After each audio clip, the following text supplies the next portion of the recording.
Hello, everyone, and welcome back. The Communicare Prevention Team is here with helpful information on why you should prevent the use of marijuana. Did you know about 1 in 10 marijuana users will develop a substance use disorder? For people who begin using marijuana before the age of 18, that number increases to 1 in 6.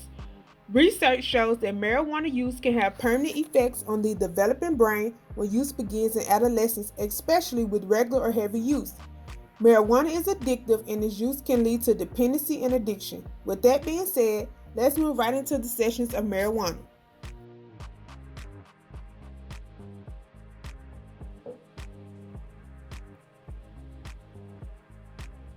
Good afternoon, everybody, and welcome to our third video, our second presentation on marijuana. Today is April 20th, which is commonly recognized in the marijuana world as 420 or a cannabis holiday. Like I mentioned the first videos, I am Charles Dingus, and at the beginning of this video was my supervisor, Miss Shanterrica, and we put this presentation together to help prevent or reduce the number of people that are smoking marijuana these days.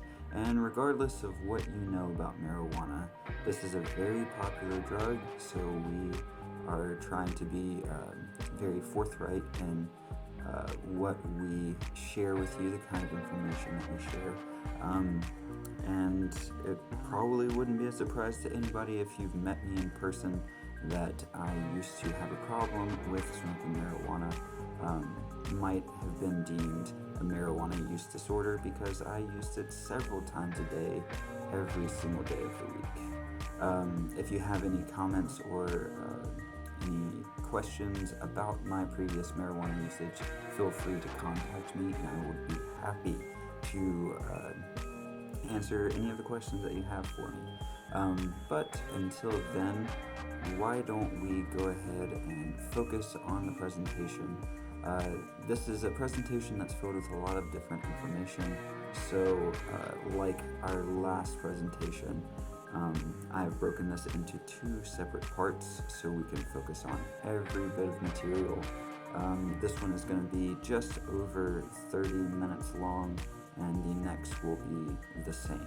So I hope you enjoy, and again, if you have any questions or comments, please leave them below unless they are about my previous history with marijuana, and I would be happy to answer any personal questions if you decide to email me. So, this presentation is named Sessions, Marijuana Abuse Prevention, and we want to know how much do you already know? If you already have some information that you would like to share, please comment below, but we are going to go ahead and roll through this. So, let's go. Get started. Alright, so we have the marijuana story, and this is going to be the section where we focus on the history of marijuana, of course. Next up, we have the science of the molecules that are most active in marijuana, and that is THC and CBD. In the fourth section, we will talk about a variety of different things, so that'll be cannabis, addiction, vaping, medicine, and recreation. There are a lot of different high notes to hit there, and yes, I'm probably going to use a whole bunch of puns, so please just bear with me. Yeah, we're going to focus on a lot of different stuff in that section, so that's going to be away. And so we have the history here. So cannabis, a history. The earliest record that we have of cannabis's existence is going to be in China almost 5,000 years ago. And well, the very first real example that we have of any type of use is actually in a wax form. So the Emperor Shen Yang actually wrote extensively on his use of recreational marijuana. It was very popular, I'm sure, with the elite, and the record actually shows that most forms of marijuana originated, and that would be your sativas, your indicas, and your sinsemillas, from the East. So that, I think, was a very really interesting thing that I learned. studying this. And then from China, I think it moved to India, where it was used by common everyday people, as well as shamans who were attempting to gain some kind of like spiritual enlightenment from it. And so this was a really popular thing, about as popular as alcohol at the time. And then from India, it moved into the Middle East and into Persia, or modern-day Iran, where Muslims, or people who practice the Islamic faith, they used it as an alternative to alcohol because their religion prohibits the use of alcohol. And they also kind of popularized it as a means to, it's kind of like a building resource, not like a building resource, it really was a building resource. And so the information gained in Persia, where the male plant was used as a building resource and the female plant sprouted the buds and flowers from which people smoked, was passed to Spain. So it moved into Spain and into parts of northern Africa, where it became used widely as a building resource for ships and for paper, for clothing. Hemp became a very, very powerful and useful commodity at the time. And then, of course, Spain shared their trade secrets with England, and England, of course, probably traded it throughout the entire world because of their access through colonies and the rest of their empire. And so it made its way into America in the beginning, around like 1600 or so, and from there it became a cash crop, very similar to cotton. And again, this is more widely the hemp product, not so much the recreational stuff, but I'm sure it was still widely used recreationally. Of course, it didn't become illegal in America officially until the 80s. In Jamestown, it started to gain traction as a cash crop. And so throughout the early days of the American colonies, through the Revolution and into the Civil War, hemp was the primary resource that was used in trade, as well as building supplies such as rope, again, clothing, paper products. And it was very, very sought after, very widely used, and the South actually used it as its primary resource until the 1890s, when cotton replaced hemp as the fabric of choice for most people. And still back in those times, marijuana was definitely used both recreationally and as a medicine, which, as we know today, it has a lot of benefits for people that have like depression and anxiety. And so I'm sure, just like there's a lot of depression and anxiety today, there were many reasons to be depressed and anxious back then too. So people probably turned to substances other than alcohol to cope with their mental distress. And so around Washington, D.C., around the time of Prohibition in the 1920s, because alcohol became illegal, very similar to why the Muslims in Persia used marijuana, it was an alternative to alcohol use. And of course, Prohibition completely prohibited the use and sale of alcohol from the early 1920s to the early 1930s. And so because alcohol became illegal, these different pubs, taverns, and bars actually rebranded themselves as what they called tea pads, or places to go and smoke weed recreationally with friends, and very similar to the opium dens that were popularized in Chinese dwellings throughout America around the same time. But of course, marijuana is nowhere near as potent or as dangerous as opium and heroin. So these were very popular, and marijuana became, again, a widely used recreational drug. And also at that time, it was finally recorded as a medicine in the Pharmaceutical Encyclopedia, or the Pharmacopedia. And so, flash forward for a couple of years in Washington, D.C., it was labeled as the gateway drug by the U.S. Federal Bureau of Narcotics. And as we know what a gateway drug is today, this is something that is deemed highly addictive and has no medicinal value, and leads to the use of even more powerful and potent drugs. And that's come with a lot of criticism, especially in the past, I'd say, decade or so, where gateway drugs are stigmatized or labeled with very negative connotations, that they are highly dangerous and have no medical value. But marijuana itself has proven to be very medically useful. But of course, it can be abused, and very often is abused. And so in California, a little bit after it was deemed a gateway drug, Californians during the 60s and 70s were starting to see a counterculture popping up called the hippie movement. And of course, everybody knows who the hippies were, or what the hippies kind of stood for. Very free-spirited counterculture, and we're trying to challenge traditional values. Well, the downside of that is people who challenge traditional values seem like they are attacking traditional values. And so people who hold traditional values tend to associate everything that the hippie culture stood for as quote-unquote evil or wrong. So this is the time when you start to see marijuana being associated with negativity, with drug use, with deadbeats, and this becomes the beginning of the illegalization of marijuana.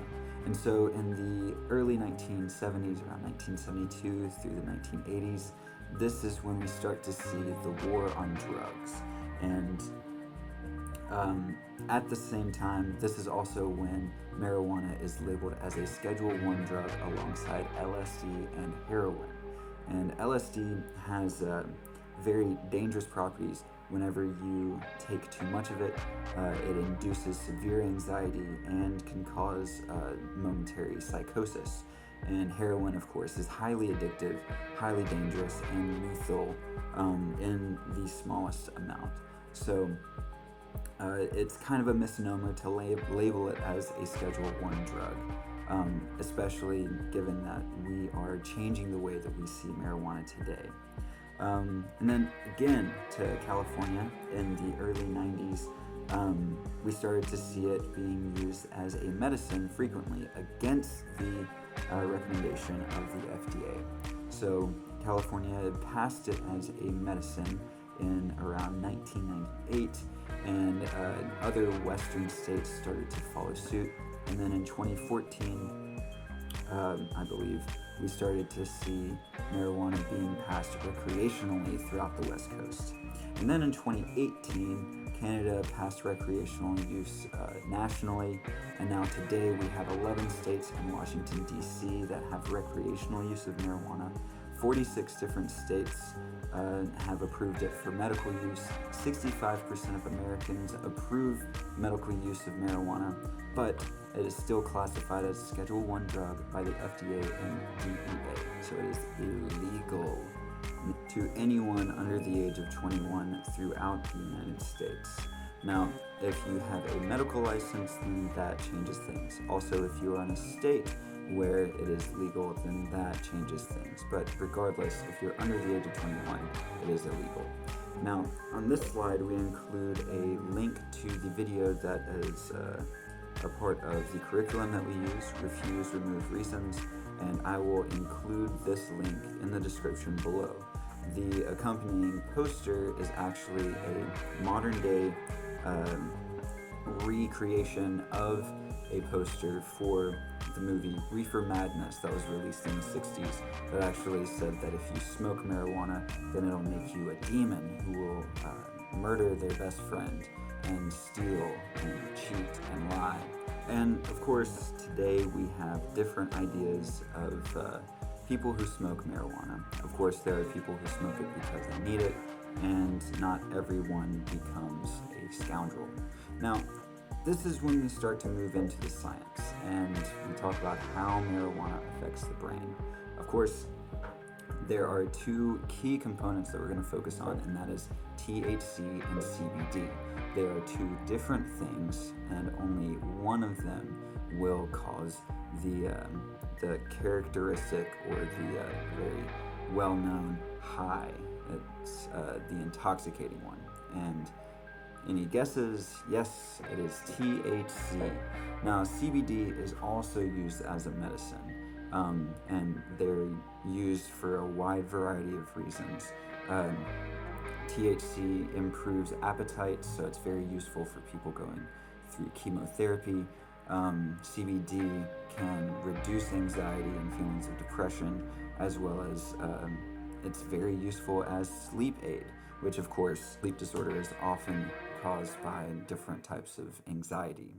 Now, the reason why both of these have any effect on our body is because of an understudied system in the body, similar to the digestive system or the circulatory system or the limbic system, and that is the endocannabinoid system.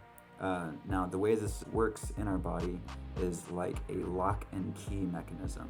So the CBD unlocks the receptor site and allows the THC to enter the receptor site. And we will talk more about that in a minute. Now, there have been extensive medical successes studying both THC and CBD. Now, that has also led to a feeling of confusion. A lot of people think that because marijuana's two key ingredients, THC and CBD, because they're useful medically, then marijuana is just safe all around. And that is not true. Of course, if you smoke anything, then it is probably going to damage your lungs.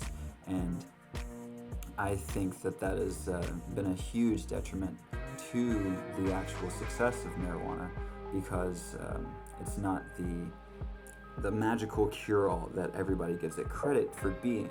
Now, that's not to say that it doesn't have medical success. Of course, THC and CBD are very useful for a lot of different types of ailments, but recreationally, for people that smoke marijuana, especially if they smoke it multiple times a week or multiple times a day, it can be very bad for you.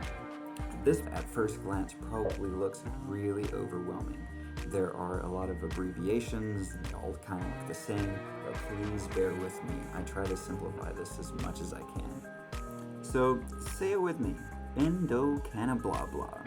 We have our two key players here, THC and CBD, and they are both fat-soluble molecules as opposed to water-soluble molecules. Now, the way that fat-soluble molecules work is that they generally occur pretty naturally throughout our body. Yes, you heard me right. THC and CBD occur naturally. So whenever we exercise, then we release CBD or THC. Now, if it were a water-soluble molecule, then that would burn up very quickly. Water-soluble molecules tend to go through our system very fast, releasing their energy and then retiring. But THC and CBD exist in our body for an extended period of time, which is why, generally speaking, it's harder to burn fat than it is to burn water. So CBD is in our system, and it is bound to other fats in fat stores or storages. And whenever we exercise, it releases that CBD or the THC, where it can then bind to a receptor and release transmitters or neurotransmitters like anandamide or 2-AG. Now, anandamide is actually a term that is taken from the Sanskrit ananda, which means pleasure, joy, or happiness.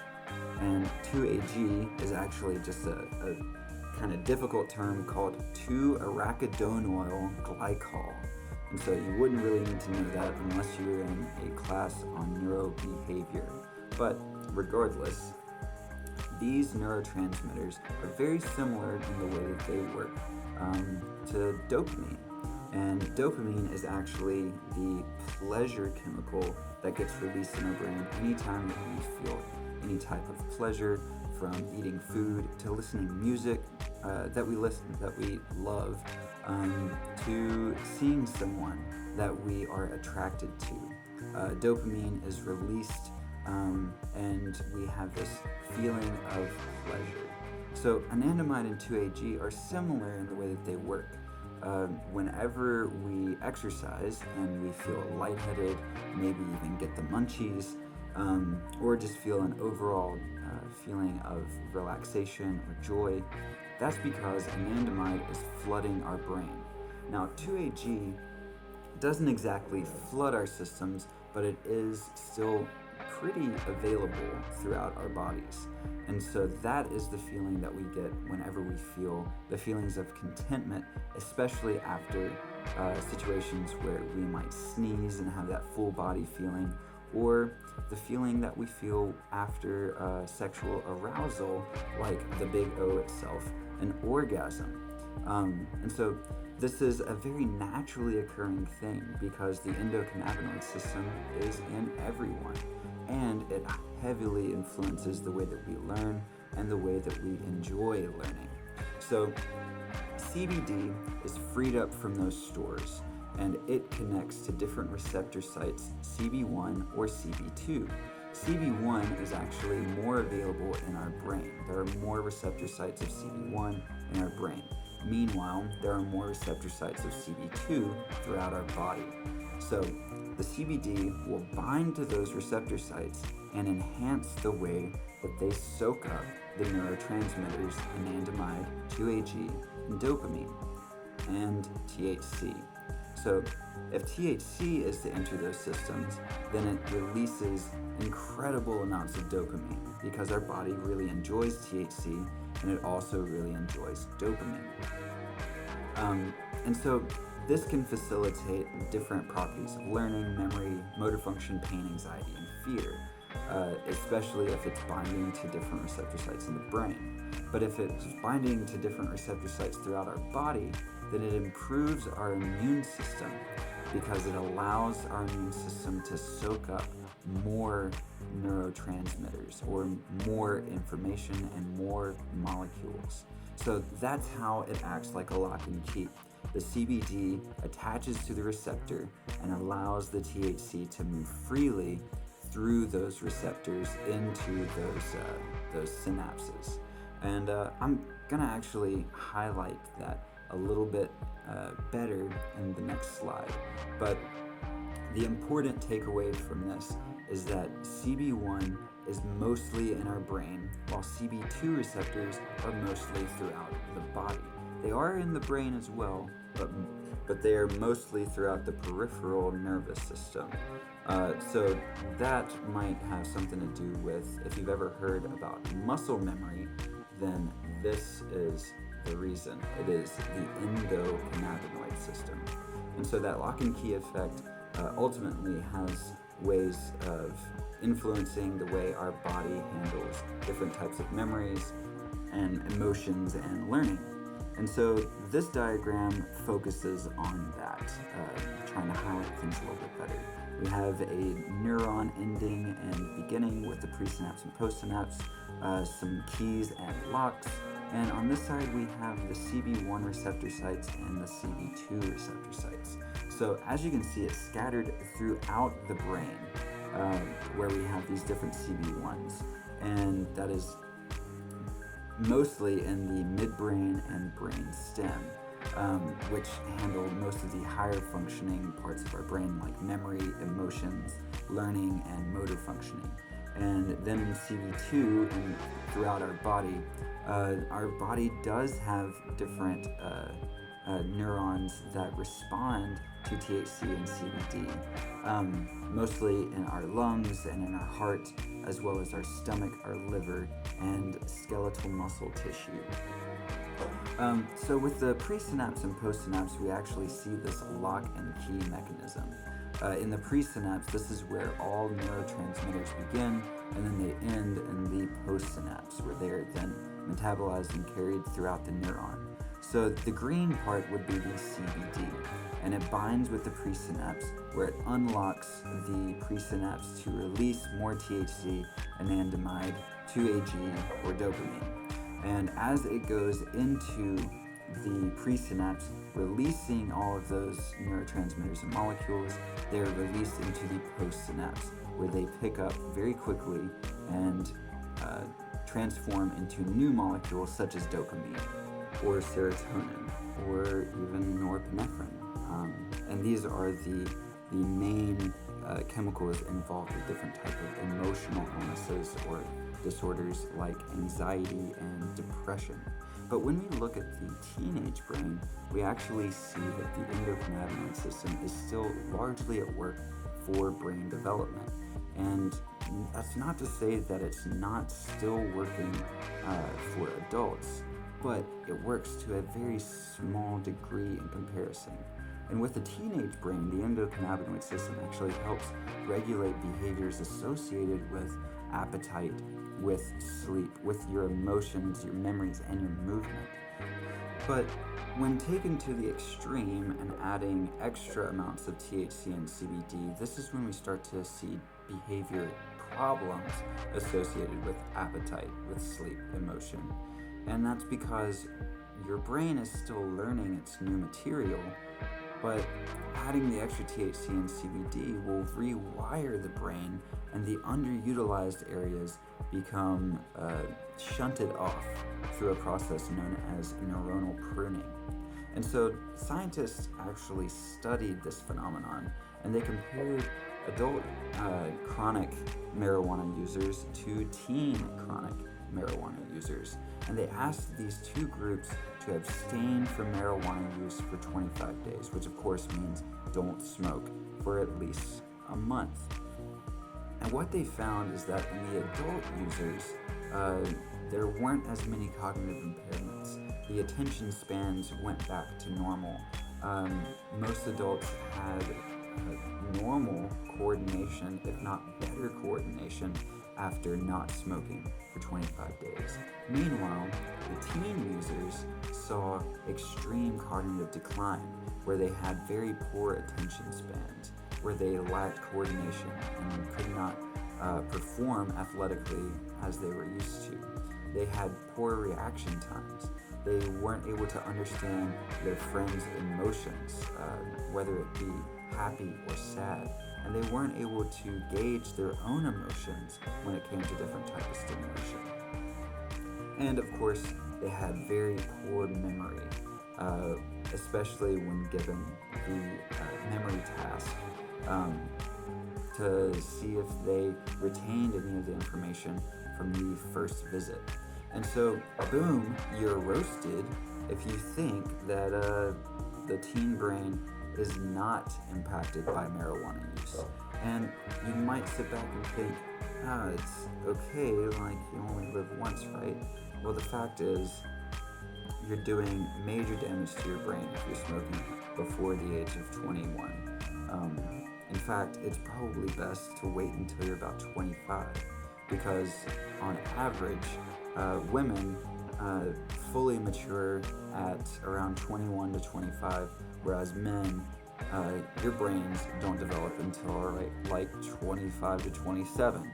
So it's better to play it safe and to wait, of course, until you're at least of legal age, because you don't want to do anything to your brain that you're going to regret down the road, right? So that basically wraps everything up for us today. Again, this was part 1 of the marijuana prevention presentation, and we will be dropping the next video tomorrow around noon. So until then, I hope everybody is out there playing it safe, and that you are washing your hands, continuing to not touch your face as long as you can help it, and maintaining that 6 feet of social distancing. But above all, please do what you can to practice good prevention.